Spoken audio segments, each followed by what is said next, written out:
آپ کا رزق، آپ کا لائف پارٹنر، آپ کی تنخواہ، آپ کی کامیابی اور آپ کی خوشی، سب کچھ اللہ کے کنٹرول میں ہے۔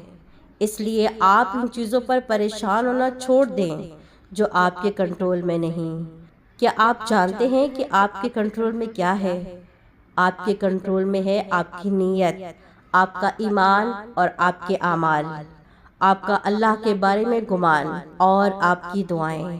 اس لیے آپ ان تینوں نیتوں کو صاف رکھیں، اپنا ایمان مضبوط رکھیں، اپنے اللہ کے بارے میں گمان بلند رکھیں، اپنی دعاؤں میں ثابت قدم رہیں اور اچھے اعمال کرتے رہیں۔ آپ ان چیزوں میں اپنا بیسٹ دیں جو آپ کے اختیار میں ہے، پھر آپ کا رب بھی آپ کو ان چیزوں کا بیسٹ دے گا جو اس کے اختیار میں ہے۔ وہ راستہ بھی دکھاتا ہے، وہ اسباب بھی بناتا ہے، وہ مان بھی جاتا ہے، وہ معجزے بھی کرتا ہے۔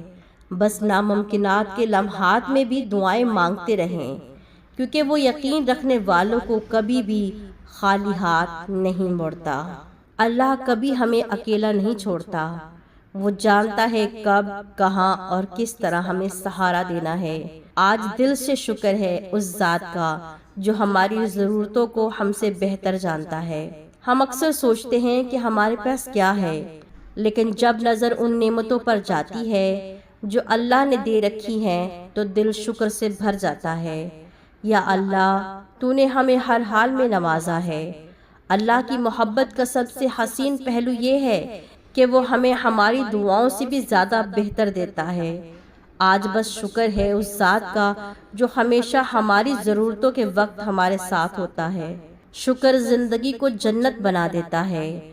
آج آپ بھی اپنی نعمتوں کو گنیں کہ اللہ نے آپ کو کتنا نوازا ہے۔ مخلوق کا دروازہ کھٹکھٹانے سے پہلے خالق کے دروازے پر دستخط دو، کیونکہ اس کی سرگوشی میں راحت ہے، اس سے مانگنے میں کامیابی ہے اور اس کے فیصلے پر راضی رہنے میں ایسی خوشی ہے جو کبھی ختم نہیں ہوتی۔